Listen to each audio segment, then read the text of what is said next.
ونتوكل عليه ونعوذ بالله من شرور أنفسنا ومن سيئات أعمالنا من يهده الله فلا مضل له ومن يضلله فلا هادي له وأشهد أن لا إله إلا الله وأشهد أن محمدا عبده ورسوله يا أيها الذين آمنوا اتقوا الله حق تقاته ولا تموتن إلا وأنتم مسلمون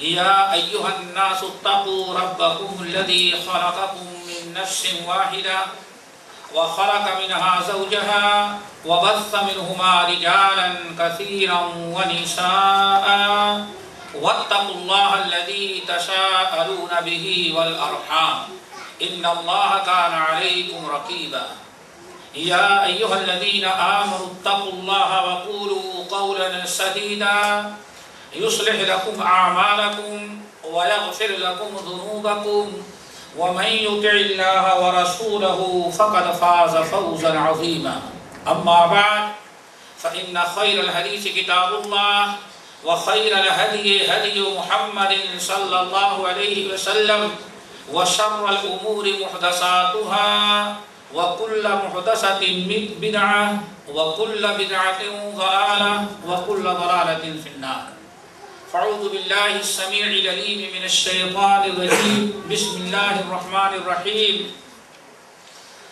الرجال قوامون على النساء بما فضل الله بعضهم على بعض وبما أنفقوا من أموالهم فالصالحات قانتات حافظات للغيب بما حفظ الله. یہ آج کا موضوع جیسے کہ اس سے پہلے اعلان کیا گیا تھا عورتوں کے اوپر شوہروں کے حقوق کا بیان. پچھلا درس قدر تفصیل کے ساتھ عورتوں کے حقوق مردوں کے اوپر کیا ہوتے ہیں اس کی کچھ تفصیل آئی تھی اور یہ دوسرا حصہ باقی رہ گیا تھا. آج اسی کے متعلق کچھ باتیں کہی جائیں گی. اللہ تعالیٰ سب کو حق کہنے قبول کرنے اور اس پر عمل کرنے کی توفیق نصیب. لوگوں کا مزاج بڑا بگڑا ہوا ہے. کبھی ان کے مزاج یا ان کی خلفیات اور پچھلی معلومات سنی سنائی باتوں کے خلاف کوئی بات سن لیتے ہیں حق تو حق بات ان کے لیے بڑی ہی بھاری بڑی کڑوی لگتی ہے اور اس کا قبول کرنا بہت ہی مشکل ہوتا ہے. کتاب اللہ سنت رسول نے جو کہہ دیا وہی دین ہے, وہی شریعت ہے, وہی حق ہے. من حیث مومن ہونے کے اللہ اس کے رسول کے ہر حکم کے سامنے ہمیں اپنی گردنیں جھکا دینی چاہیے. انما کان قول المؤمنین اذا دعوا الى اللہ ورسولہ لیحکم بینہم ان یقولوا سمعنا واطعنا. اللہ نے فرمایا مومن کی شان تو یہ ہوتی ہے اور مومن وہ ہے کہ جب بھی ان کے سامنے اللہ اس کے رسول کا دعوت پیش کی گئی کہتے ہیں سمعنا واطعنا. اور اس کے برخلاف یہودیوں کی عادت ہے سمعنا وعصینا, سننا اور انکار کر دینا. اسی لیے رب العالمین نے فرمایا مومنو خبردار تم ان لوگوں کی مانند نہ ہو جاؤ جنہوں نے کہا سمعنا وعصینا.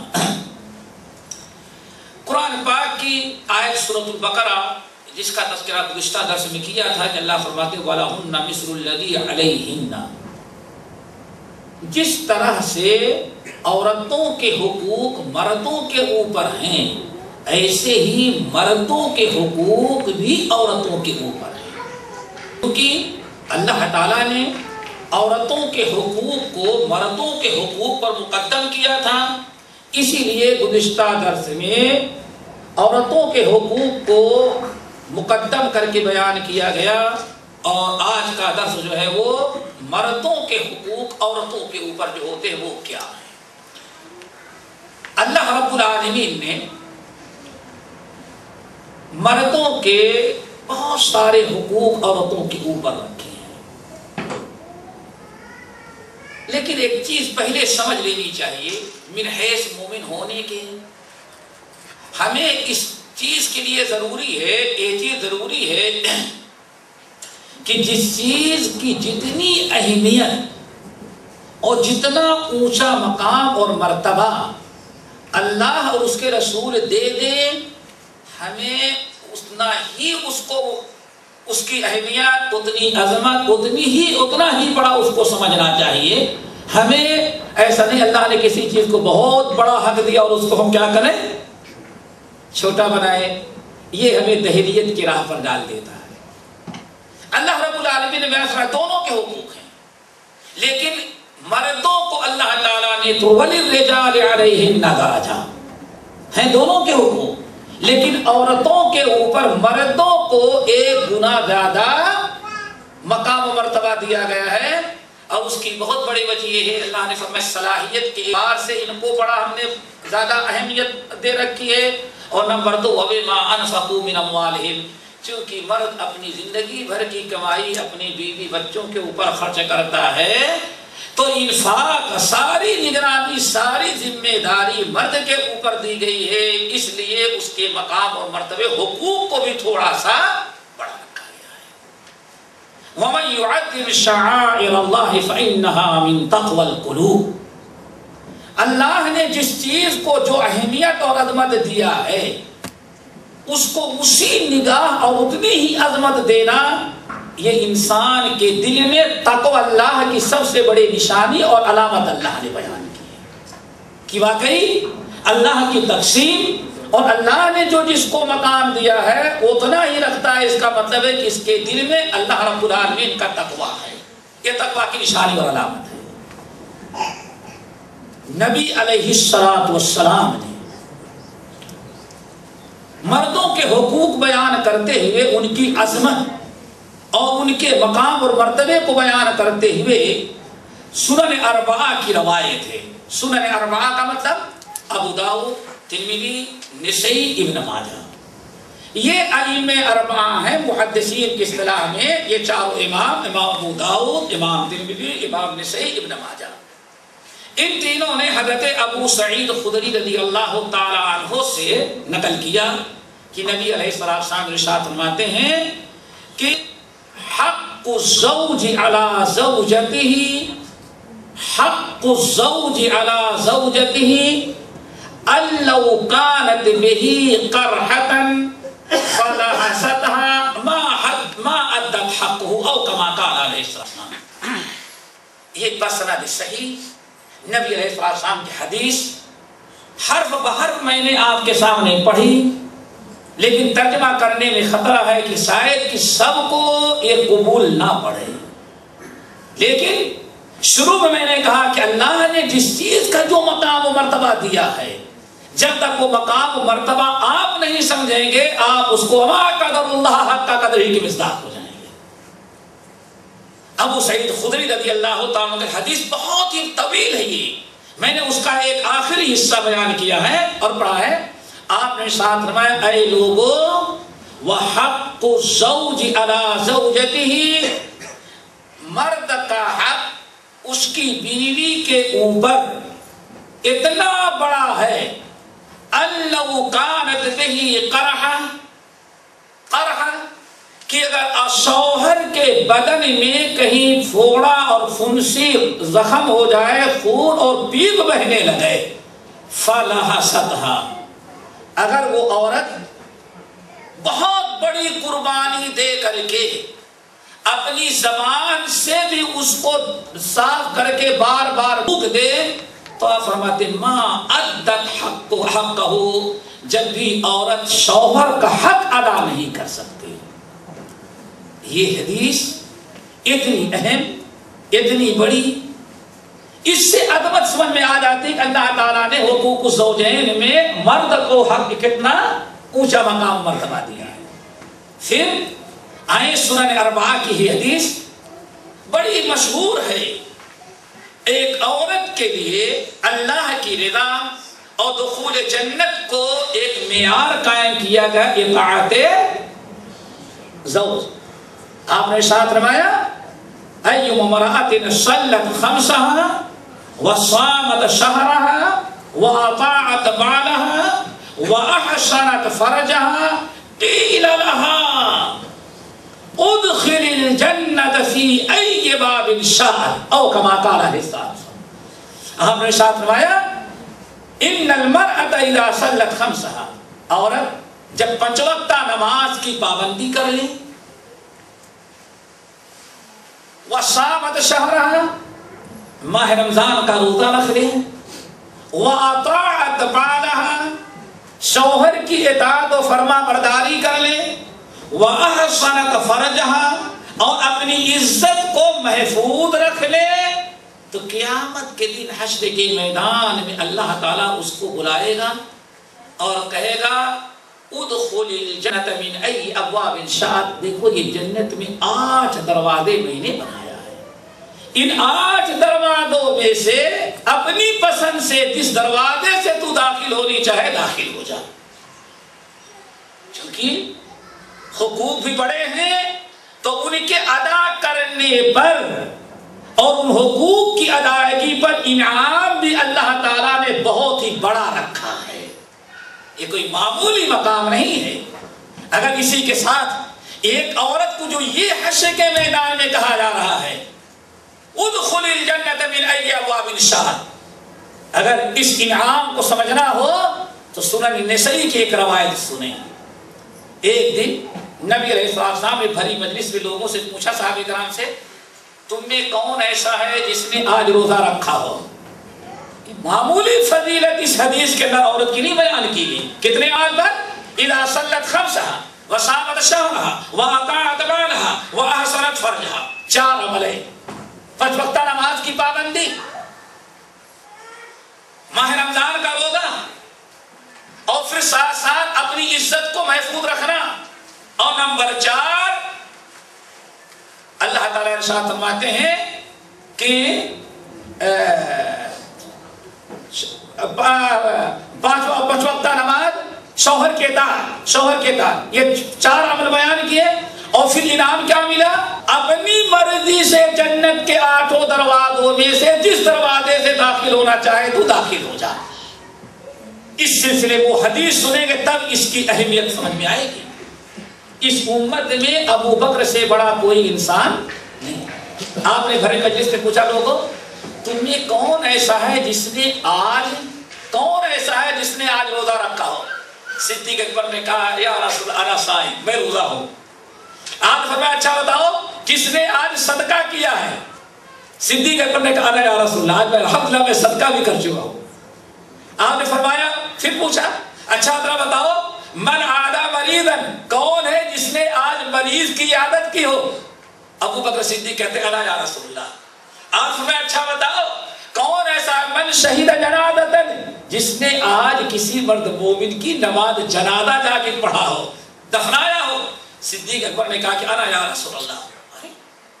جتنا اللہ کے رسول سوال کرتے گئے ہر ایک نیکی کے موقع پر صدیق اکبر نے کہا یا رسول اللہ یہ ساری نیکیاں میں نے کی ہیں.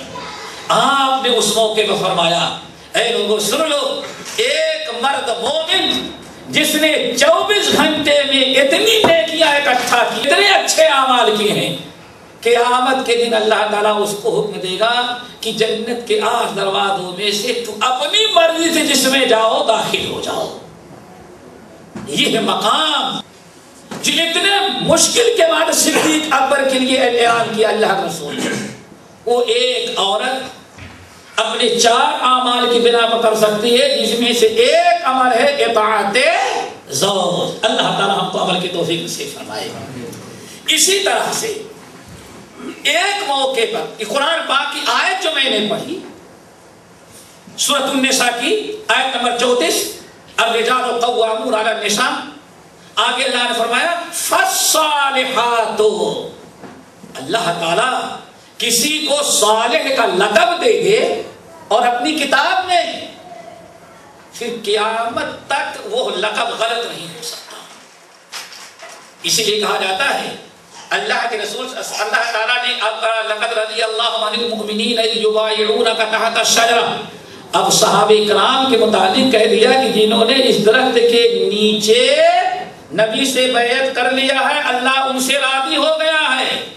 یہ بہت بڑی دلیل ہے کہ آج اگر کوئی صحابہ کے بارے میں غلط لفظ استعمال کرے اور کہے اتنے مرتد ہو گئے تھے، اتنے فلاں ہو گئے، جیسے ہمارے پڑوس میں ایک برادری کا نظریہ ہے، وہ گویا کہ اللہ تعالیٰ نے جس سے ایک مرتبہ رضا کا اعلان کر دیا، کہیں وہ اللہ تعالیٰ کے ناراضگی والا عمل نہیں کر سکتا۔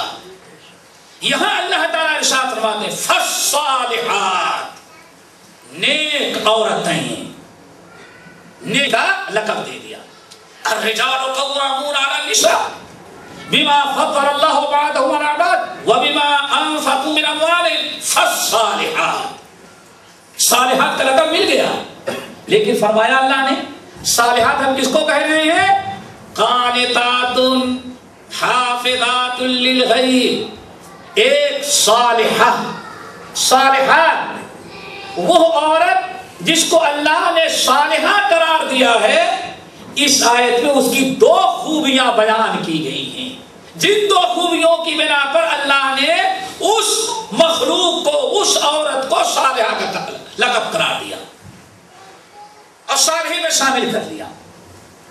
پہلا کیا ہے؟ قانتات، قانتات ہیں۔ قانتات کا ترجمہ کیا جاتا ہے مطیعات دائمات، یعنی ہمیشہ وہ شوہروں کی اطاعت گزار اور فرما بردار ہوا کرتی ہے۔ یہاں شوہر کی فرما برداری کو اللہ تعالیٰ نے عورت کے لیے، سب عورت کے صالح ہونے کی سب سے پہلی علامت قرار دیا۔ فالصالحات قانتات، پھر حافظات للغیب بما حفظ اللہ۔ اللہ نے جس طرح سے، یہ بڑی اہم آیت ہے، ہم لوگ پڑھتے ہیں گزر جاتے ہیں، ذرا غور کریں، اتنا بڑا حق مردوں کا عورتوں کے اوپر اللہ نے کیوں قرار دیا؟ اللہ تعالیٰ فرماتے ہیں حافظات للغیب بما حفظ اللہ۔ اللہ تعالیٰ نے ایک مرد مومن کی زوجیت میں دے کر کے، ایک عورت جو آج شوہر کی اطاعت گزار بنی ہے، حافظات بھی اللہ نے اس کو بنایا۔ اور حافظات کیوں اس کو بنایا؟ وہ شوہر کے حقوق کی حفاظت کرتی ہے، شوہر کے عزت کی حفاظت کرتی ہے، شوہر کے مال کی حفاظت کرتی ہے، شوہر کے اولاد کی حفاظت کرتی ہے۔ ان تمام چیزوں کی حفاظت عورت کے لیے کیوں ضروری ہے؟ اپنی عزت کی حفاظت، شوہر کی عزت کی حفاظت، شوہر کے مال کی حفاظت، شوہر کے اولاد کی حفاظت، شوہر کے حقوق کی حفاظت کیوں کرے؟ بما حفظ اللہ، کیونکہ اللہ تعالیٰ نے اس عورت کی حفاظت کا انتظام کر دیا۔ معاشرے میں ایک عورت جو بغیر شوہر کی زندگی گزار رہی ہو، جس کی شادی نہ ہو سکی ہو، اللہ اکبر، اس کے متعلق لوگوں کا کیا خیال رہتا ہے وہ بھی ذرا تصور کرو۔ اللہ تعالیٰ فرماتے ہیں جس عورت کو کسی شوہر کے زوجیت میں دے کر کے ہم نے شوہر کو مکمل اس کی نگرانی کرنے والا ذمہ دار ٹھہرا دیا ہے، گویا کہ ہم نے اس عورت پر، اللہ فرماتے ہیں ہم نے اس عورت کی حفاظت کر دیا۔ اور حفاظت کیسے کیا؟ اپنے فضل و کرم سے کسی مومن کی زوجیت میں دے کر کے ہم نے اس کی حفاظت کر دیا۔ نیک بیوی کی دو خوبیاں اللہ تعالیٰ نے اس آیت میں بیان کیا۔ اسی لیے امام ابو داؤد الطیالسی رحمۃ اللہ علیہ بہت بڑے محدث ہیں، انہوں نے اپنے مسند کے اندر حضرت ابو ہریرہ رضی اللہ تعالیٰ عنہ سے نقل کیا کہ نبی علیہ السلام نے ارشاد فرمایا، اے لوگو خیر النساء اللاتی اذا نظرت الیہا سرتک واذا امرتها اطاعتک واذا غبت عنها حفظتک فی نفسها ومالک۔ اے لوگو، آیت کی تفسیر الرجال قوامون علی النساء کی تفسیر اللہ کے رسول فرماتے ہیں، اے لوگو اللہ نے جو فالصالحات قانتات حافظات للغیب بما حفظ اللہ، اس آیت کی تفسیر صالحات کا کیا مطلب ہے؟ وہ کون سی عورتیں ہیں جن کی تعریف اللہ تعالیٰ اس آیت سورۃ النساء کے آیت نمبر 34 کے اندر کر رہا ہے۔ آپ نے فرمایا خیر النساء، بہترین عورت وہ ہے التی اذا نظرت الیہا سرت کا، کہ اگر تمہاری نگاہ اس پر پڑے تو تمہارا دل باغ باغ ہو جائے، خوش ہو جائے۔ وَإِذَا أَمَرْتَهَا أَطَاعَتْكَ، اور جب تم اس کو حکم دو اطاعت و فرما برداری کر لے۔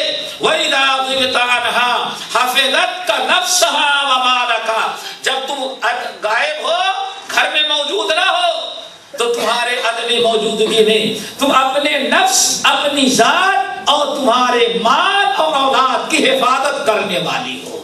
پھر آپ نے ساتھ فرمایا اے لوگو، جس عورت کے اندر یہ خوبیاں ہوں اسی عورت کا تذکرہ اللہ نے قرآن پاک کی آیت الرجال قوامون علی النساء کے اندر کیا ہے۔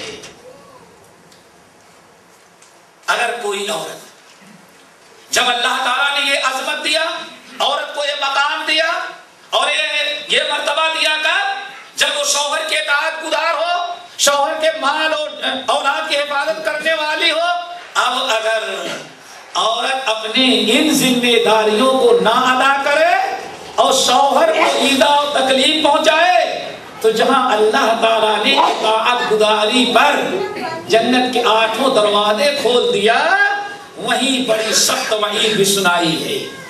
حدیث کے اندر آتا ہے، امام ترمذی رحمۃ اللہ علیہ روایت کرتے ہیں، جب بھی کوئی عورت اپنے شوہر کو تکلیف پہنچائے، ایذا دے اور شوہر کو دکھ پہنچانے کی کوشش کرے، تو اللہ تعالیٰ اللہ رسول فرماتے ہیں، اللہ تعالیٰ محفوظ رکھے، لا تؤذی امرأۃ زوجہا، لا تؤذی امرأۃ زوجہا، جب بھی کوئی عورت اپنے شوہر کو ایذا پہنچاتی ہے، الا قالت زوجته من الحور العین، جب کوئی عورت دنیا میں اپنے شوہر کو ایذا و تکلیف پہنچاتی ہے تو جنت میں اس کی بیوی، اس کی سوتن جس کو حور عین کہا جاتا ہے، وہ وہاں سے لعنت بھیجتی ہے اور کہتی لا تؤذی لا تؤذی، خبردار اسی تیرا شوہر نے اس کو تکلیف نہ پہنچا، اس کو تکلیف نہ پہنچا، لا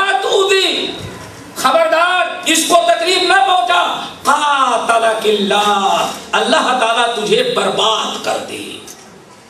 یہ بددعا حور عین کی نامی ہوتی، قاتلک اللہ لا تؤذی، اس کو تکلیف نہ پہنچاؤ، اللہ تعالیٰ تجھے لعنت کرے۔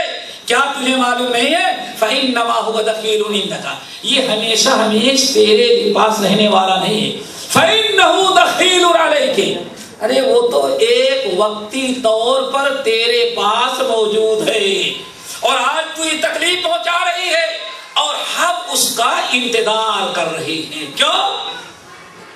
فإنما دخیل عندک عسى ویوشک ان یفارقک الینا، اور وہ وقت قریب ہے، انتظار کر کہ تو روتی رہ جائے گی، تجھے چھوڑ کر کے یہ میرے پاس آ جائے گا، اس لیے چند دن کا یہ مہمان جو تیرے پاس ہے، خبردار اس کو تو عید آنا پہنچا، تکلیف نہ دے، یہ چند دن کے بعد تجھے چھوڑ کر کے ہمارے پاس آنے والا ہے، او کما قال علیہ السلام۔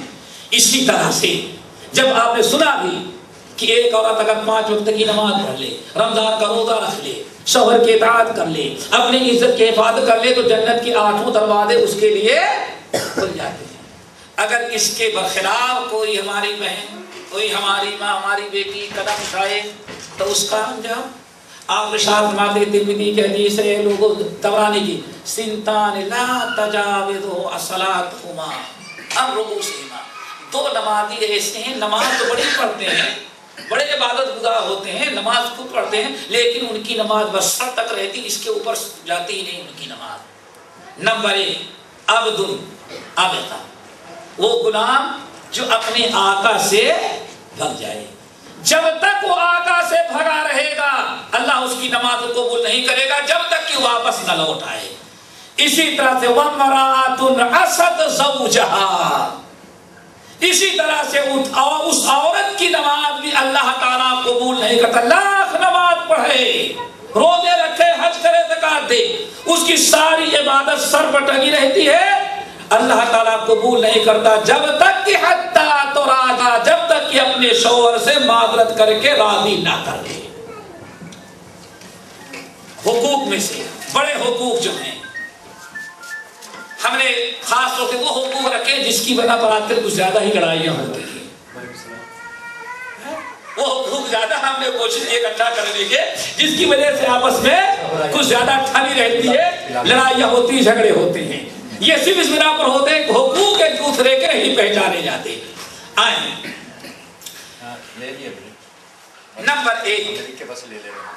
نمبر ایک آپ نے ارشاد فرمایا، یہ حدیث بخاری رحمۃ اللہ علیہ نے اپنی صحیح کے اندر، مسلم نے اور محدثین نے نقل کیا ہے.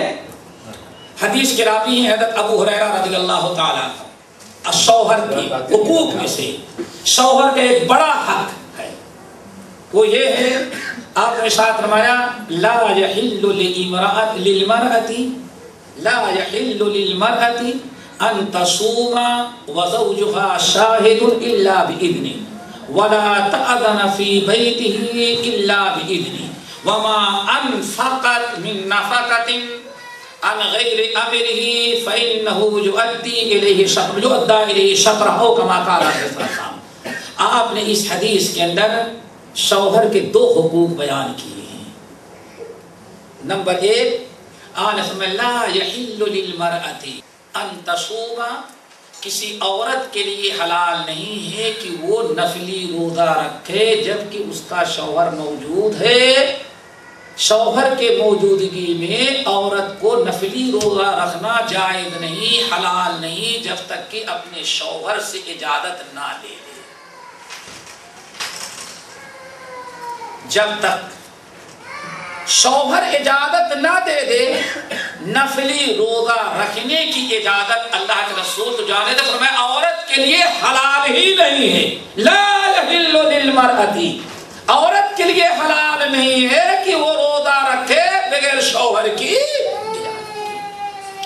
عورتیں جو روزہ رکھتی ہیں، عورتوں کے دن میں جو روزے ہوتے ہیں وہ ہم نے اکٹھا کیا تو تین قسم کی. اس کی وضاحت ضرور ہے. نمبر ایک، عام نفلی روزے عورت رکھ رہی ہے، عام نفلی روزے رکھ رہی ہے. نفلی روزے جب تک شوہر سے ذکر نہ کر دے، شوہر سے اجازت نہ لے، اللہ رسول نے فرمایا عورت کے لیے حلال نہیں ہے. نمبر دو، فرضی روزے. یہ تین قسم کے روزے عورتوں کے ذمہ ہیں. پہلا نفلی روزہ، نمبر دو فرضی روزہ. اب فرضی روزے جو ہیں، ایک تو یہ ہے کہ ان کا وقت اللہ نے مقرر اور محدود دیا ہے، ذرہ برابر آگے پیچھے نہیں ہو سکتا. جیسے ماہ رمضان کا روزہ ماہ رمضان ہی میں رکھنا اللہ نے فرض قرار دے دیا ہے. اب اگر شوہر اس کو طلاق بھی دینے کی دھمکی دے دے، گھر کے باہر بھی کر دے، میکے پہنچا دے، کچھ بھی کر ڈالے، بہرحال نفلی روزہ شوہر کے رضا کے لیے چھوڑنا جائز نہیں. اور نہ تو عورت کو فرضی روزہ، فرضی روزہ یہ رمضان کا روزہ، اس روزہ عورت کے لیے چھوڑنا جائز نہیں ہے، چاہے شوہر اجازت دے یا اجازت نہ دے، اس میں اجازت کی کوئی ضرورت بھی نہیں ہے. اور شوہر گنہگار ہوگا اگر اس کے روزے کو توڑے. نمبر دو، تین، روزہ فرضی ہے لیکن اس کا وقت اللہ تعالی نے محدود نہیں بلکہ کشادہ کر دیا، وسیع ہے نا. پھر فرضی روزہ لیکن اللہ تعالیٰ نے اس کا وقت محدود نہیں کیا ہے، اس کا وقت اور ٹائم کافی لمبا کر دیا ہے. جیسے عورتوں کے یا کسی بھی انسان کے اگر رمضان کے روزے چھوٹ گئے ہیں اور قضا کرنا ہو تو فی الفور ہی قضا کرنا کوئی ضروری نہیں ہے. شوال سے لے کر کے اگلے شعبان تک عورت کو اللہ تعالیٰ نے رخصت دیا ہے. اس پورے وقفے میں جب بھی چاہے عورت روزہ لے. اب اگر یہ فرضی روزوں کی قضا کرنی ہے عورت کو تو جب تک شوہر سے اجازت نہ لے وہ قضا نہیں کر سکتی. الا یہ کہ اتنے دن تک عورت نے مؤخر کر دیا کہ اب تاخیر کرنے کا اب کوئی چانس باقی نہیں رہ گیا ہے۔ مثلا ایک انسان کے دن میں 10 روزے ہیں اور شعبان کی 19-20 تاریخ گزر گئی ہے۔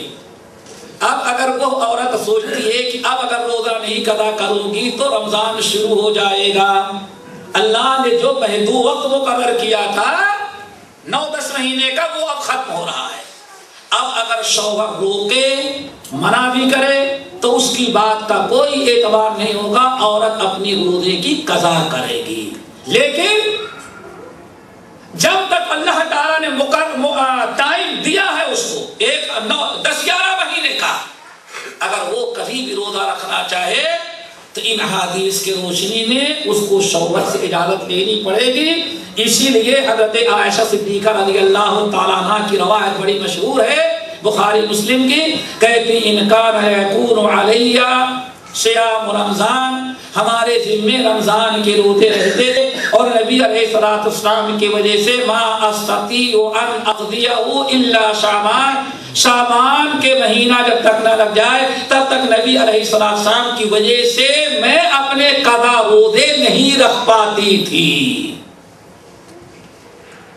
حضرت عائشہ صدیقہ رضی اللہ تعالیٰ عنہ کہتی کہ میں روزہ اگر قضا کرنا چاہتی تھی تو سوچتی کہ ایسا نہ ہو میں قضا کروں اور اللہ کے نبی علیہ السلام اس موڈ میں نہ ہو کہ ہاں میں ابھی روزہ قضا کروں، اسی لیے تاخیر کرتی رہتی، اور جب شعبان کا مہینہ آ جاتا آخری ایام تو سوچتی کہ اب اس سے زیادہ بہرحال اب انتظار کرنے اور تاخیر کرنے کا موقع نہیں۔ ایک شوہر کی بڑا حق ہے۔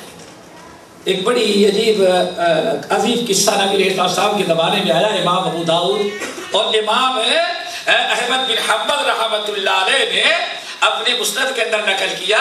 حضرت ایک صاحب نہ کہتے ہیں ابو سعید خدری رضی اللہ تعالیٰ عنہ کہ ایک دن ہم لوگ نبی علیہ السلام کے مجلس میں بیٹھے ہوئے تھے اور کنارے ایک خاتون اٹھی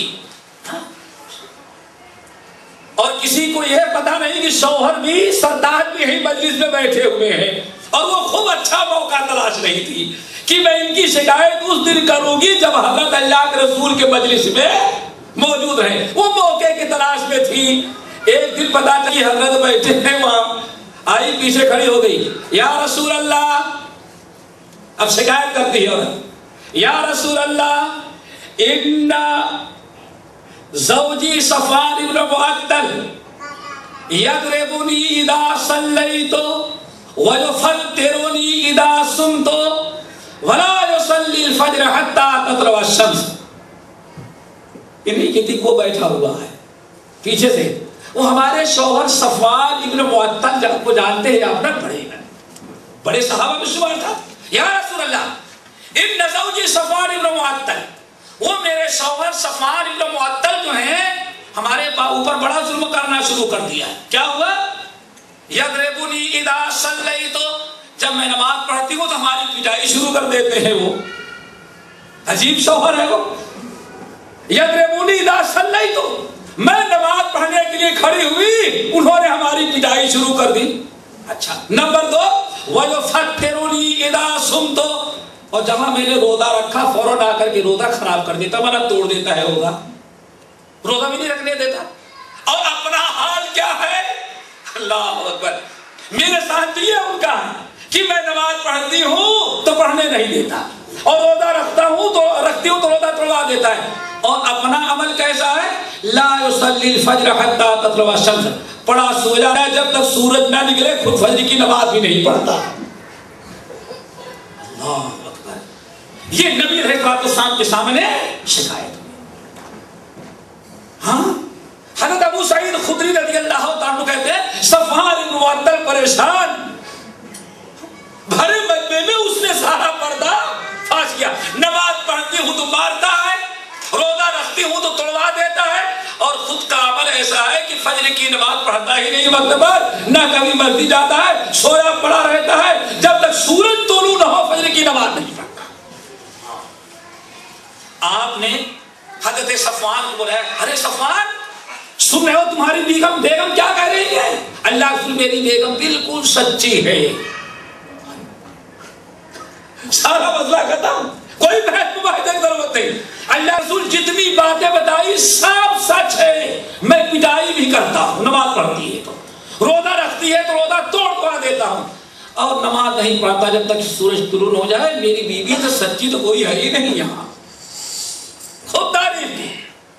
لیکن میں کیوں ایسا کرتا ہوں اس سے پوچھئے. اب وہ خاموش. اللہ رسول فرمایا اچھا تم بتاؤ کیوں اس کی پٹائی کرتے ہو؟ ارے نماز پڑھتی ہے، تمہارے حق میں دعا کرے گی، خیر و برکت ہوگی، رات میں تہجد کی نماز پڑھتی ہے اور تم اس کی پٹائی کرو. بڑا یا رسول اللہ، ہاں پٹائی کرتا ہوں. اچھا کیوں کرتے ہو؟ یا رسول اللہ بات اصل یہ ہے کہ یہ جب نماز پڑھنے کے لیے کھڑی ہو جاتی ہے فَإِنَّهَا تَقْرَأُ بِالسُّورَتَيْنِ، ہم انتظار کرتے رہتے ہیں یہ پہلی رکعت میں سورۃ البقرہ شروع کرے گی تو پہلی رکعت سورت ختم ہی نہیں ہوتی اس کی. اب ہوتا ہے ارے کوئی نماز پڑھتی ہے کہ ہمارا حق اس نے چھین لیا ہے. نماز پڑھنا شروع کرتی ہے تو یا کرو بے سورتیں، ایک رکعت میں دو سورتیں پڑھتی ہے. یہ ٹھیک ہے نماز پڑھتی ہے، میں مارتا ہوں اور سچ کہہ رہی ہے، لیکن کیوں میں مارتا ہوں؟ فَإِنَّهَا تَقْرَأُ بِالسُّورَتَيْنِ فِي رَكَعَةٍ، یہ اللہ کی بندی ایک رکعت میں دو بڑی سورتیں پڑھتی ہے. قَدْ مَنَعْتُهَا، میں نے مارا نہیں، ایک زمانے تک میں نے اس کو سمجھایا، اس کو روکا. تم تہجد کی نماز پڑھو، رات کو اٹھ کر کے نماز پڑھو، میں تمہیں روکتا نہیں، لیکن ذرا مختصر کر دو اور چھوٹی چھوٹی ایک ہی سورت پڑھو، اس طرح سے نہ پڑھو جیسے تم پڑھتی ہو. اس موقع پر ابو سعید خدری رضی اللہ عنہ کہتے ہیں نبی علیہ السلام نے صفوان بن معطل کو کچھ کہنے کے بجائے نے فرمایا لوگوں یہ کیسی نماز پڑھتی ہے، اللہ کی قسم اگر ایک سورت ہی دنیا کے لوگ پڑھنے لگے تو سب کے لیے ایک ہی سورت کافی ہو. اتنی لمبی نماز پڑھ کر کے کیوں شوہر کے حقوق کو ختم کر دیتی ہے؟ اچھا اللہ سے اس کی دوسری شکایت کیا تھی؟ یا رسول اللہ وَيُفَتِّرُنِي اِذَا صُمْتُ، جب میں روزہ رکھتی ہوں تو روزہ یہ توڑوا دیتا ہے ہمارا. یا رسول اللہ ہاں اس کا روزہ میں توڑوا دیتا ہوں، لیکن وجہ کیا ہے؟ فَإِنَّهَا تَنْتَلِقُ تَصُومُ فَلَا تُفْطِرُ وَأَنَا رَجُلٌ شَابٌ فَلَا أَصْبِرُ. یہ اللہ رسول یہ جب نفلی روزہ شروع کر لے تو معلوم پڑتا ہے کہ سمجھو کہ 2-4 مہینے کے لیے فرصت ہو گئی، کبھی افطار کرتی ہی نہیں.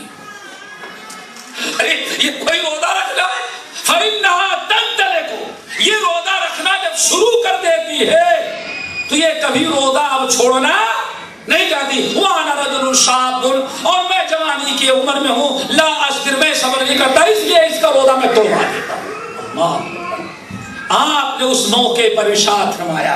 ابو سعید خدری رضی اللہ عنہ کہتے ہیں اللہ کے رسول نے یہ قانون جو پاس کیا کہ جب تک شوہر گھر میں موجود ہے عورت نفلی روزہ بغیر اس کی اجازت کے نہ رکھے. آپ نے خیرہ، سبحان اللہ، عورت کا نام کیا تھا؟ خیرہ.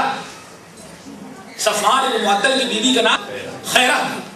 خیرہ کہتی ہیں، ان کی بیوی کہتی ہیں، ابو سعید خدری رضی اللہ عنہ کہتے ہیں اس موقع پر جب ان کا یا رسول اللہ روزہ رکھنے سے منع نہیں کرتا، یہ روزہ رکھتی ہے تو رکھتی ہی جاتی ہے مہینوں، اس لیے میں توڑوا دیتا ہوں. آپ نے اس موقع پر ارشاد، اے لوگوں خبردار، لا يحل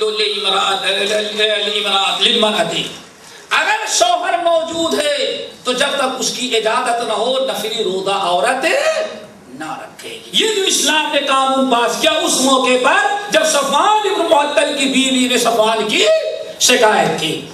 اب رہی اللہ رسول تیسری بات، وہ بھی یہ سچ کہتی ہے، میں اس کو جھوٹا نہیں کہتا. تیسری بات کیا تھی بھائی، کسی کو یاد ہے؟ ظہر کی نماز. ہاں فجر کی نماز کیا ہے؟ یا رسول اللہ فَإِنَّهُ لَا يُصَلِّي الْفَجْرَ حَتَّى تَطْلُعَ الشَّمْسُ، سویا پڑا رہتا ہے، فجر کی نماز نہیں پڑھتا جب تک کہ سورج طلوع نہ ہو جائے. بالکل سچ کہہ رہی ہے، لیکن اللہ رسول کیا بتائی، خاندانی بیماری ہمارے پاس ہے. ایک خاندانی بیماری ہے کہ ایک تو یا رسول اللہ ہمارا کام جو ہے وہ رات بھر لوگوں کے کھیتوں میں پانی ڈالنا. پہلے پرانے زمانے میں جانتے ہیں کنویں سے پانی بھرنا اور کندھے پر لاد کر کے لانا پودوں میں کھیتوں میں ڈالنا پڑتا ہے. یا رسول اللہ میرا کام یہ ہے. اور خاندانی بیماری کیا ہے کہ جب ہم میں خالق کر کے کوئی ہمارا نہیں، ہمارا خاندان ہی ایسا ہے کہ جب سو گیا تو کتنے دھکے دیے جائیں، کتنے اٹھے جائیں، اٹھائے جائیں، وہ اس طرح سے غشی اور تاری ہو جاتی ہے کہ وہ انسان اٹھ نہیں پاتا. یہ میری بیماری ہے، بیماری کے بنا پر میں ایسا کرتا ہوں. اور یہ بھی کوئی روزانہ کا معاملہ نہیں ہے، کبھی کبھار کا. آپ نے فرمایا اچھا ایسا کرو فَإِذَا اسْتَيْقَظْتَ فَصَلِّ، جب تم اٹھتے ہو تو اسی وقت فوراً نماز ادا کرنا. بھائی اس کو یہ نہ سمجھ لے آج ایک اچھی حدیث معلوم ہو گئی کہ چلو اب فجر تک سوتے رہو. اگر آپ ایسے بیمار ہیں کشی داری ہو جائے تو ٹھیک ہے. اور وہ رات بھر محنت کرتے تھے، اور آج کا مسلمان رات بھر فلمیں اور ڈرامے اور ٹی وی دیکھتا رہتا ہے. آج مسلمانوں کے لیے کوئی عذر نہیں ہے. سمجھ گئے نا. ایک چیز اس حدیث میں دوسرا حق اللہ تعالیٰ نے عورت شوہر کا یہ بیان کیا وَلَا تَأْذَنَ فِي بَيْتِهَا. عورت کو چاہیے، یہ شوہر کا حق ہے. آج عورت کو چاہیے، عورت کے لیے جائز نہیں کہ اپنے گھر میں کسی ایسے انسان کو داخل ہونے دے جس کا گھر میں آنا شوہر کو پسند نہیں ہے. شوہر بہتر سمجھتا ہے کہ کس کا گھر میں آنا مناسب ہے، کس کا مناسب نہیں. اگر شوہر کسی مصلحت کی بنا پر اپنے گھر کی حفاظت، بال بچوں کی تعلیم و تربیت، گھر کا ماحول محفوظ رکھنے کے لیے اگر کسی کے بارے میں کہتے بھائی اس کا گھر میں آنا مناسب نہیں ہے تو عورت کے لیے جائز نہیں کہ ہاں وہ تو ڈیوٹی پہ گئے ہیں چلو کوئی بات نہیں، جب تک ڈیوٹی پر آپ باہر ہیں تب تک آئے اور آنے کے پہلے وہ.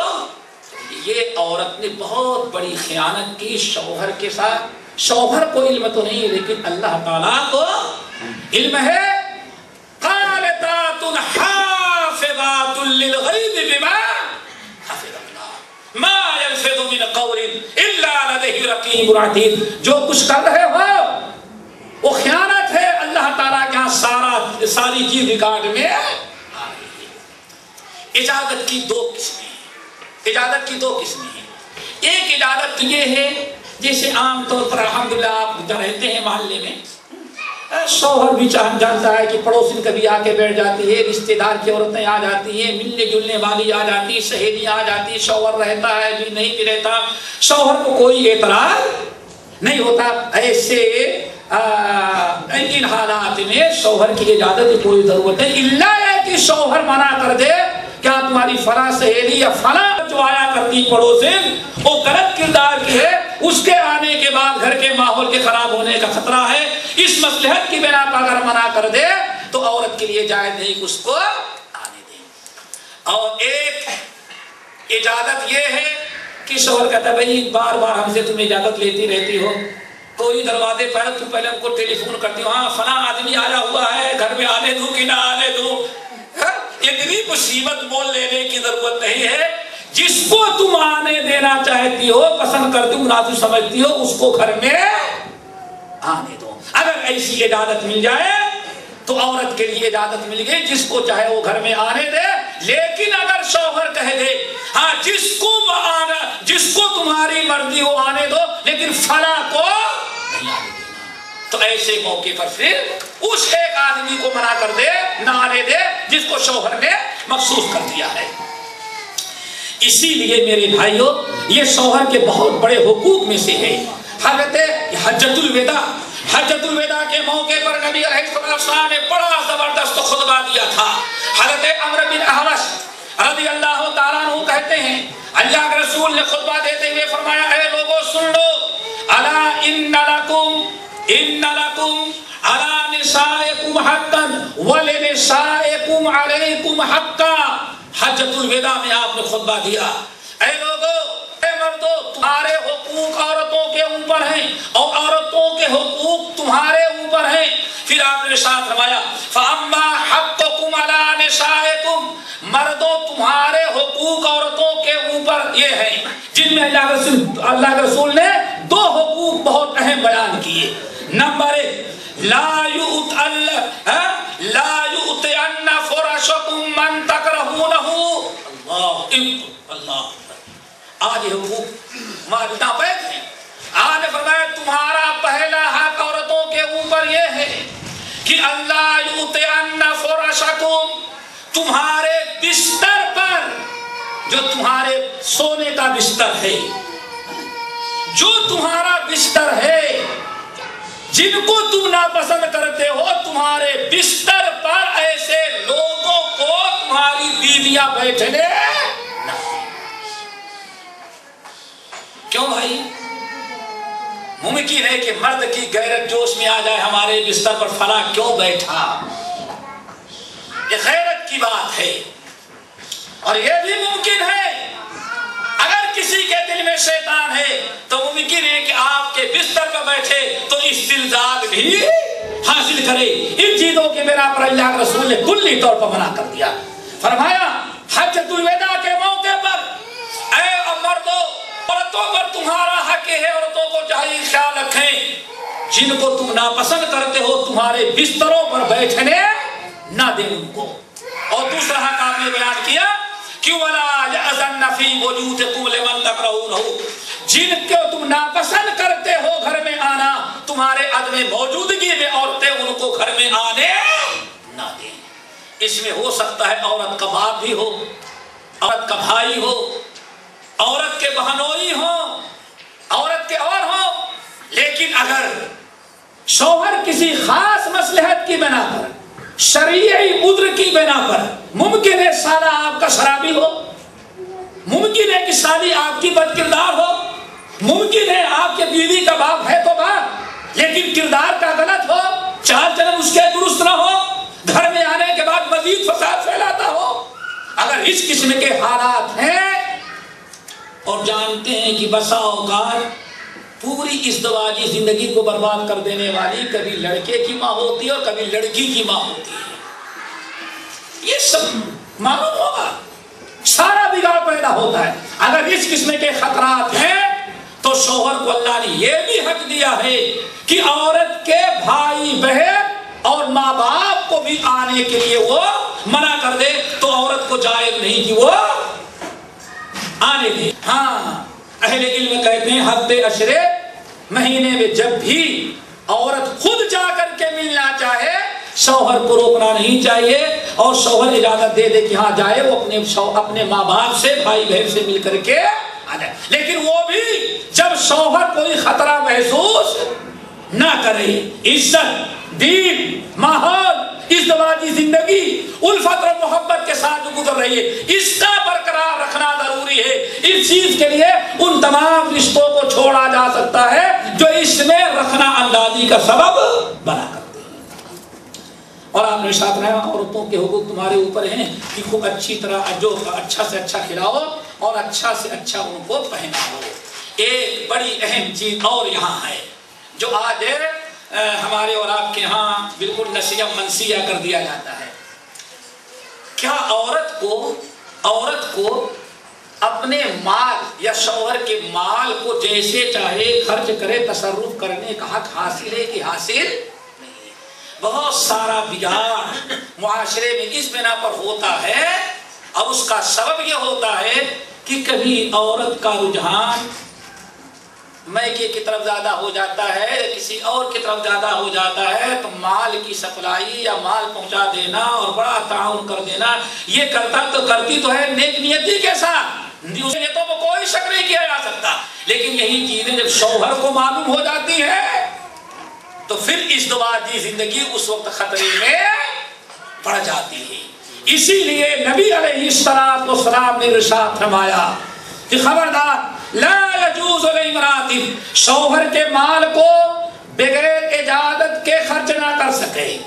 شوہر کے گھر سے کوئی چیز عورت بغیر اجازت کے کسی کو دے نہیں سکتی، الا کہ جیسے غریب آ گیا مانگنے کے لیے، فقیر آ گیا مانگنے کے لیے، پڑوس میں کوئی چیز کم ہو گئی پڑوسی آ گئی مانگنے کے لیے، یہ ساری چیزیں عرف عام کے مطابق جائز ہے. لیکن عام طور پر جو عطیہ دینا لینا یہ شوہر کی اجازت کے بغیر عورت کے لیے ماں کسی کو کچھ دینا جائے نہیں. یہاں تک کہ آج بہت سارے رشتے اس لیے بگڑ جاتے ہیں کہ عورت کہتی ہے میں نوکری کرتی ہوں, میرا مال ہے, میں جس کو چاہوں دے دوں, تمہارا کیا, میں تمہارا مال نہیں دیتی.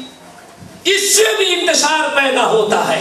اسی لیے یہ حضرت عمرو بن شعیب عن ابیہ عن جدہ رضی اللہ تعالیٰ عنہ کی حدیث امام ابو داؤد رحمۃ اللہ علیہ اپنی سنن میں, امام نسائی نے, امام ابن ماجہ نے, حاکم نے, ان تمام لوگوں نے نقل کیا.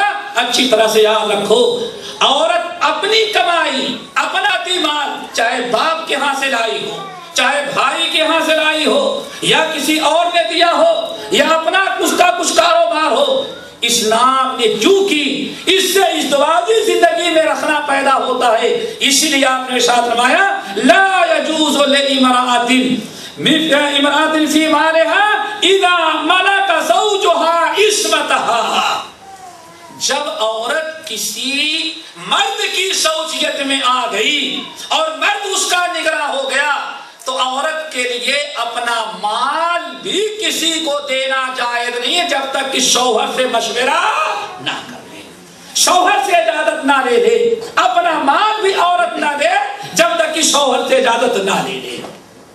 یہ بات تو بڑی اہم ہے, لیکن اللہ کے رسول کا فیصلہ ہے, کوئی کیا کر سکتا ہے, اس میں کوئی چوں چرا کی گنجائش ہی نہیں ہے.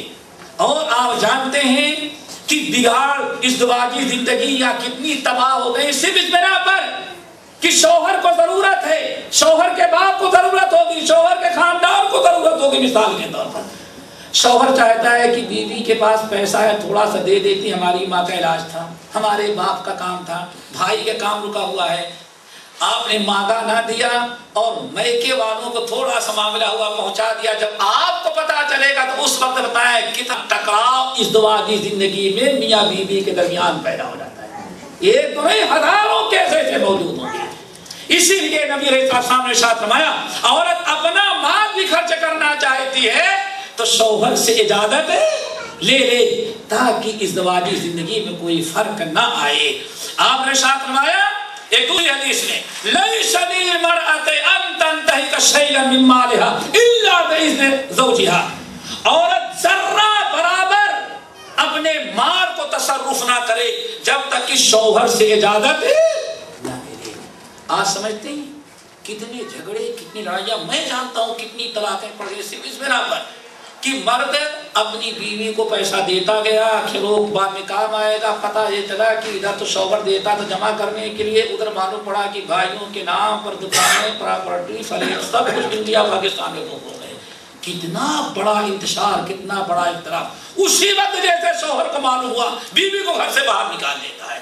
تو ایسی چیز کیوں کیا جائے جس کی بنا پر اتنا ٹکرا ہو. اسی لیے آپ نے ساتھ نمایا خبردار ایسا نہ کرنا. اسی لیے نبی علیہ السلام کے پاس حضرت کعب بن مالک رضی اللہ تعالیٰ عنہ کی اہلیہ آئیں, یا رسول اللہ یہ میرے پاس اتنا مال ہے, اس کو میں صدقہ دیتی ہوں, آپ جہاں چاہیں رکھ لی. سنن نبی داؤد کی روایت ہے, سنن نبی داؤد, احمد بن حنبل وغیرہ کی. کعب بن مالک یا رسول اللہ, ان کی بیوی, یا رسول اللہ یہ میرا اپنا مال ہے, میں چاہتی ہوں کہ آپ کو دے دوں, آپ جہاں چاہیں اس کو صدقے میں لگا دیں. آپ نے فرمایا اچھا اپنے شوہر کعب سے تم نے اجازت لے لیا؟ اللہ رسول میرا مال ہے, شوہر سے اجازت لینے کی کیا ضرورت ہے؟ آپ نے فرمایا اپنا صدقہ واپس لو. اللہ اکبر, لو اپنا صدقہ واپس لو. پہلے کعب سے پوچھو, وہ اجازت دیں گے تب ہم تمہارا صدقہ قبول کریں گے. کعب بن مالک ہے, بلائے گئے, یہ تمہاری بیوی صدقہ کر رہی ہے, میں قبول کر لوں؟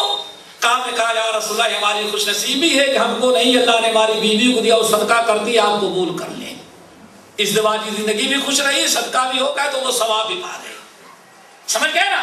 عورت کا کام ہے کہ شوہر سے پوچھ لے, اس سے ازدواجی زندگی برقرار رہے گی اور شوہر اپنی عزت محسوس کرے گا اور بیوی کو اپنا مخلصہ اور ہمدرد سمجھے گا. اسی لیے شوہر کو بھی چاہیے کہ اگر عورت ہے کہیں اچھے کام میں اور کار ثواب میں اپنا مال دینے کے لیے ارادہ نہ کرتی ہے اور شوہر سے اجازت مانگتی ہے تو شوہر کو بھی چاہیے کہ فراخ دلی کے ساتھ اس کو اجازت دے دے، نہیں میں نہیں دینے دوں گا، یہ شوہر کی طرف سے زیادتی ہوگی۔ کیوں؟ کم سے کم اللہ نے تمہاری بیوی کو توفیق دیا کہ اچھا کام کرے، اس میں تعاونوا علی البر والتقوی کہ تمہیں اس کا ساتھ دینا چاہیے۔ باتیں تو بہت لمبی ہو گئی ہیں، اب یہاں ایک بڑا حق ہے۔ مال والا تو میرے خیال بات سمجھ میں آ گئی کہ چاہے شوہر کا مال ہو یا اپنا مال ہو، ہر حال میں اللہ کے رسول نے ارشاد میں شوہر سے اجازت لینی چاہیے۔ اب ایک بڑا آج مسئلہ بن جاتا ہے کہ بھائی نہیں میں اس گھر میں نہیں رہوں گی، الگ فلیٹ لے کے دو، کیوں؟ میں تمہاری ماں کی خدمت کرنے کے لیے نہیں آئی ہوں، ہم تمہارے باپ ہو کے تم کرو، میں کیوں کروں؟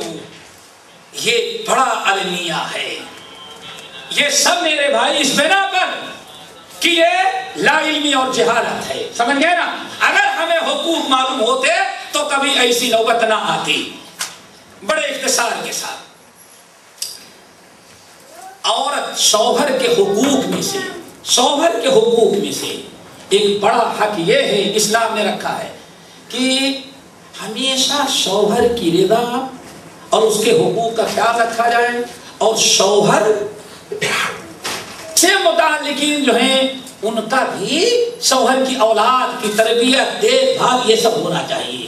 اسی لیے بہت ساری حدیثیں، میں ایک حدیث بتاتا ہوں۔ ام ہانی کا نام سنا ہوگا آپ لوگوں نے، حضرت ام ہانی بنت ابی طالب، اللہ رسول بہت ان سے محبت کرتی تھی، چچا دار بہن تھی۔ ان کے شوہر کا انتقال ہو گیا تھا اور بچے ان کے تھے۔ اللہ، ایک دن اللہ رسول نے ان سے شادی کرنا چاہا اور پیغام بھیجا ام ہانی، لیکن ام ہانی نے نبی علیہ السلام کا پیغام ٹھکرا دیا۔ اللہ رسول نے پیشکش کی، ام ہانی کے پاس قاصد بھیجا کہ میں تم سے اپنا عقد کرنا چاہتا ہوں، لیکن ام ہانی نے انکار کر دیا۔ کیوں انکار کر دیا؟ یا رسول اللہ رشتہ تو بہت اچھا ہے، لیکن انی قد کبرت وعیالی ذو عیال۔ یا رسول اللہ، اللہ اکبر، یہ ہے صالحہ، اللہ نے کتنی تعریف کی اللہ رسول نے۔ یا رسول اللہ میں آپ کا پیغام نہیں قبول کر سکتی، میں معذرت چاہتی ہوں، مجھے معذور رکھیں۔ کیوں؟ انہوں نے کہا اول تو میں عمر دراز ہوں، میں بوڑھی ہو گئی ہوں، ہماری اور آپ عمر میں بہت بڑا فرق ہے، اب اس عمر میں آپ کے حقوق پورا نہیں کر سکوں گی۔ ممکن ہے ہم آپ کے حقوق کا لحاظ اور پاس نہ رکھ سکیں، کیوں؟ میں بوڑھی ہو گئی ہوں۔ نمبر 2 وضو عیال، اللہ رسول میرے پاس چھوٹے چھوٹے بچے ہیں، میں ان کو کیا کروں گی؟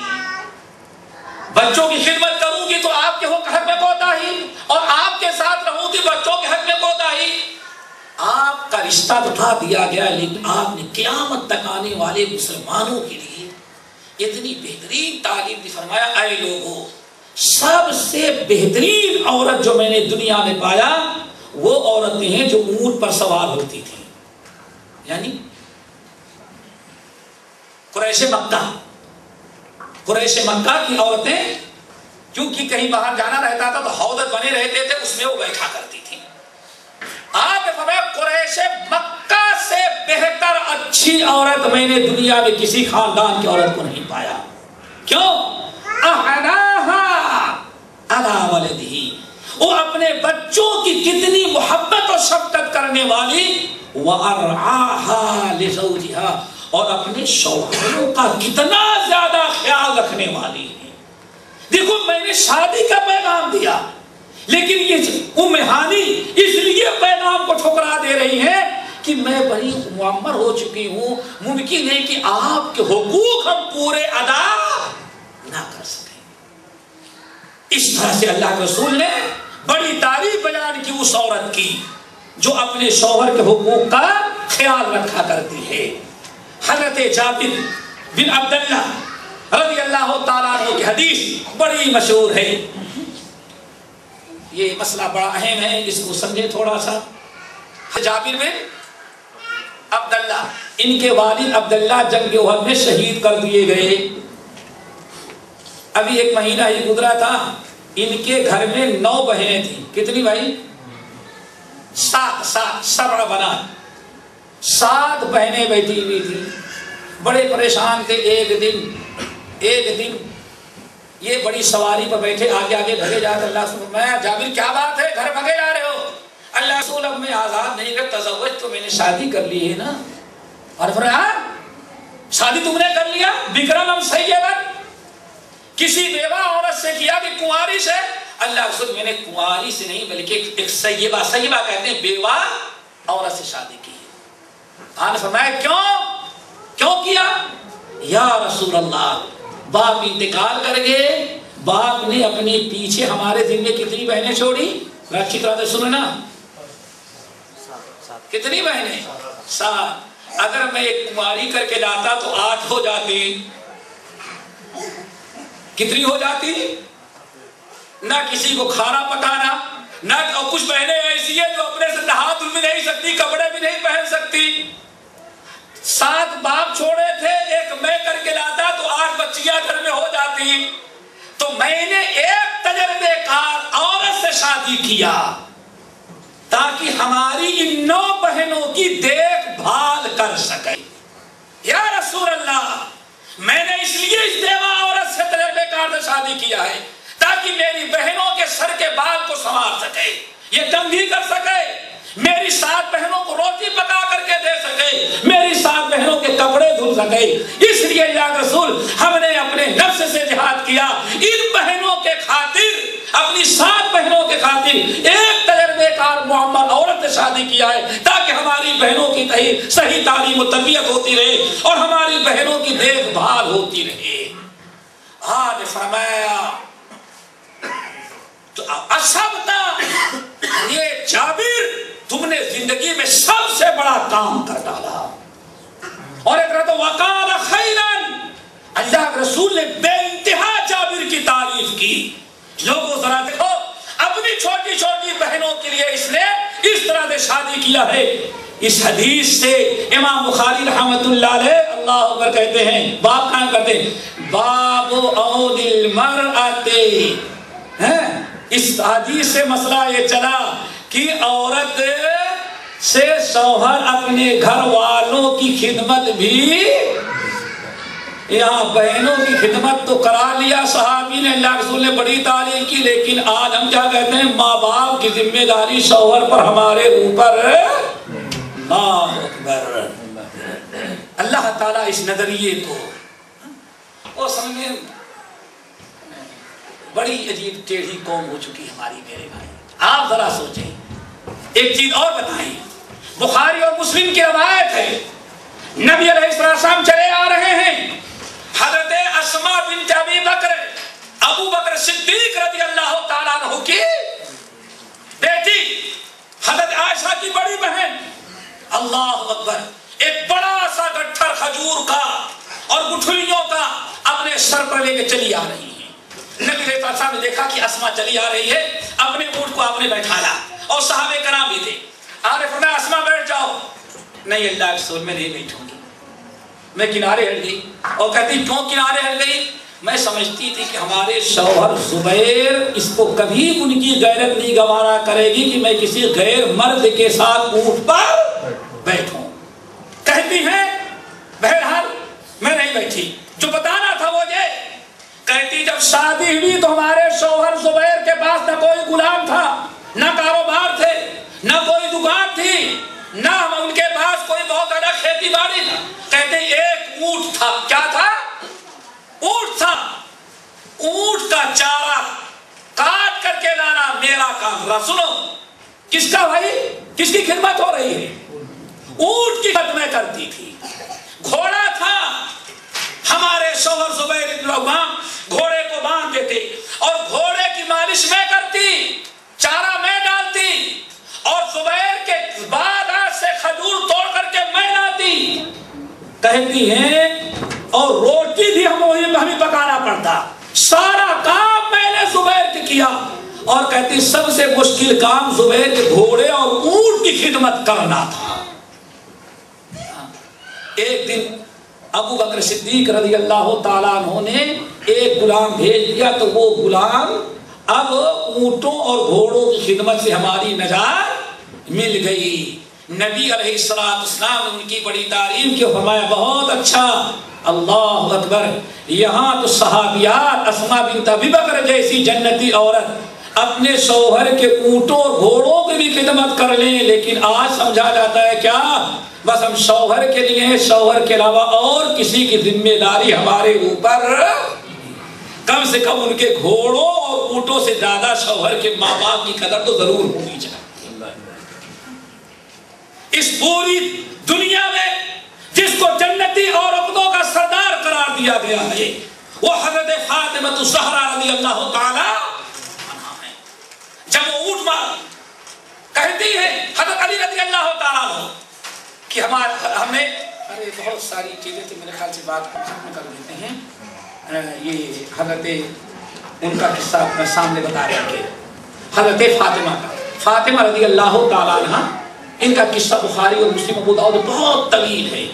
حضرت علی رضی اللہ تعالیٰ عنہ سے جب شادی ہوئی تو کہتے ہیں کہ گھر میں کوئی خادم نہیں تھا، دور سے میں مشق میں پانی بھر کے لاتی، بلکہ جو سمجھو حضرت علی بڑے واضح طور پر کہتے ہیں فجرت الرحا حتی اثرت فی یدہا، دلہن بن کر کے فاطمہ اللہ کے رسول کی بیٹی ہماری زوجیت میں آئی تو پتھر والی چکی چلا چلا کر کے جب آٹا نکالتے تو کہتے ہیں اثرت فی یدہا، کہتے ہیں اثرت فی یدہا، دونوں ہاتھوں میں گھٹے پڑ گئے، خون بہنے لگے، اور کہتے کیا ہے واسقط القربۃ، اور مشق کا پانی، کنویں سے مشق میں پانی بھرتی اور گردن میں ٹانگ کر کے لاتی، حتی اثرت فی عنقها، اور مشق کی رسی سے ان کے گردن پر نشان پڑ گئے، وقمت البیت، ہمارے گھر کی صفائی کرتی، حتی غبرت ثیابها، یہاں تک کہ فاطمہ کے کپڑے جو ہے میلے ہو گئے۔ حد یہ ہے وخبدت، اور فاطمہ جب روٹی پکاتی نہیں ہمارے گھر میں آئی تھی، کبھی زندگی میں کام نہیں کیا تھا۔ کہتے ہیں حضرت علی رضی اللہ تعالیٰ عنہ، اللہ کی قسم تغیر وجہا، ہم نے دیکھا چنگاریاں اڑتی، آگ جلاتی جب روٹی پکانے کے لیے تو فاطمہ رضی اللہ تعالیٰ کے چہرے پر چنگاریاں پڑتی اور ان کے چہرے کا رنگ بدل گیا، حلیہ ان کا خراب ہو گیا۔ ایک دن میں نے کہا یا رسول اللہ رسول کے پاس جاؤ، غلام لے کر کے آؤ۔ اللہ رسول کے پاس گئی، اللہ رسول سے ملاقات نہیں ہوئی، بہت واقعہ طویل ہے۔ حضرت عائشہ سے کہہ کر کے چلی آئی، نبی علیہ السلام رات کو آئے تو پوچھے فاطمہ گھر آئی تھی اللہ رسول اس لیے آئے کہ غلام مل جائے۔ آپ نے فرمایا کیا غلام سے بہتر چیز تم کو بتا دوں؟ حضرت فاطمہ خاموش، علی کہتے مار لو، ہم دونوں کو قسمت جاگ اٹھی، کیوں گئے تو غلام مانگ لیں گے، غلام سے بڑی چیز اللہ کے رسول دے رہے ہیں۔ فاطمہ شرماتی تھی، میں نے کہا ایسا کہیے اللہ یہ بھی چلا جائے، تو میں نے کہا اللہ رسول ہاں خادم سے بڑی چیز کیا ہے دے دے۔ آپ نے فرمایا ابھی جبرائیل امین آئے تھے اور کہا کہ 33 مرتبہ سبحان اللہ پڑھ لو بستر پر آنے کے بعد، 33 مرتبہ الحمدللہ، اور 34 مرتبہ اللہ جبرائیل امین ابھی آ کر کے بتا کر کے گئے۔ اور آپ نے اس موقع فرمایا یا فاطمہ تو اسبری، فاطمہ تم صبر سے کام کرو، کام لو، فإن خیار النساء، اس دنیا میں سب سے اچھی عورت ہوا کرتی ہے من نفعت اہلہا، جو اپنے گھر والوں کے لیے نفع بخش ثابت ہو، اپنے گھر والوں کے لیے خیر و برکت کا سبب بن جائے۔ حضرت عائشہ، حضرت فاطمہ رضی اللہ تعالیٰ عنہ اتنا کام اپنے گھر کے کی، حضرت علی کے گھوڑے کی خدمت، حضرت علی رضی اللہ تعالیٰ عنہ کا پانی دور دراز سے بھر کر کے لائے، یہاں تک کہ آپ نے سنن نبی داؤد کی روایت میں فرمایا یا فاطمہ تو اتق اللہ، اللہ تعالیٰ سے تو ڈرتی رہے، اللہ سے ڈرتی رہے، اور یہ بھی یاد رکھ وَأَدِّ فَرَائِضَ رَبِّكَ، تیرے رب نے تیرے اوپر جو فرض قرار دیا ہے ان فریضوں کو بجا لا، وَعَمَلِي عَمَلَ أَهْلِكِ، اور اپنے شوہر کے تمام کاموں کو تم کرتے رہنا۔ یہ حدیث بہت بڑی دلیل ہے، بہت بڑی دلیل ہے۔ اے حافظ ابن القیم اور دیگر اہل علم کے نزدیک کہ عورت کا معاملہ اگر سسرال آ گئی ہے تو میرے بھائی صرف شوہر سے نہیں بلکہ شوہر کے حقوق میں سے یہ بھی ہے، شوہر کے متعلقین سے بھی اس کا کچھ نہ کچھ رابطہ ہونا پڑتا ہے، لیکن بگاڑ یہاں سے پیدا ہوتا ہے جب کوئی گھر میں دلہن آ گئی، بہو آ گئی تو سمجھتے ہیں کہ پورے گھر والوں کی نوکرانی آ گئی ہے۔ دیور بھی جو چاہے، دیوران بھی جو چاہے، ساس بھی جو چاہے، سسر بھی جو چاہے، پورے خاندان کی نوکرانی، یہیں سے بگاڑ پیدا ہوتا ہے۔ اس کو بھی خیال رکھنا چاہیے کہ شوہر کے ساتھ یہ لوگ جڑے ہوئے ہیں، اس لیے ان کا بھی کام و خدمت ہمارے اوپر ہے، اور شوہر اور گھر والوں کو بھی چاہیے کہ وہ اکیلی ہی نہ کھٹتی ہے، جب وہ کام کرنے لگے تو شوہر اور گھر کے دوسرے افراد بھی حصہ بتانے۔ نبی علیہ السلام بیان فرمایا، حضرت عائشہ رضی اللہ تعالیٰ عنہ سے پوچھا گیا اللہ کے رسول کا معاملہ کیا تھا؟